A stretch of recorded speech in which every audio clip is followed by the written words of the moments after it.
Blitz savollarni boshlaymiz. Obunachilardan kelgan eng ko'p savollar. Birinchisi, materiallarni qayerdan olib kelasiz? Materiallarimizni 4-5 ta davlatdan olib kelamiz.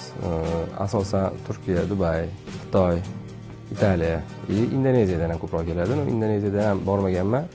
Men ham через Dubay olib kelamiz. Umumiy olganda 5 ta davlatdan olib kelamiz. Nima uchun ba'zilar Mirshax tkanini qimmat deb o'ylaydi? Tabiiy holat deb o'ylayman, chunki bizda profillarimizda, Instagramda ko'proq taniqli insonlarni, san'atkorlar bilan birga ishlaganimiz uchun balkim shunaqa deb o'ylashligi mumkin. Bir xil narsalarimiz bor, bekorga qimmat emas, eksklyuziv. Materiallarimizni qimmat, arzon kачестволari bor.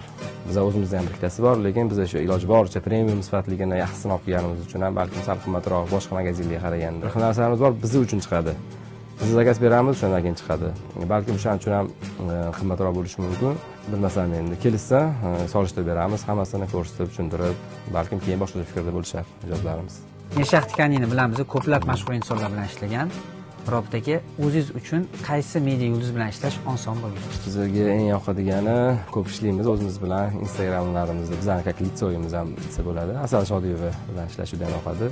Oxirgi va juda ham ko'p kelgan savol, nima uchun aynan Mirshax do'koni?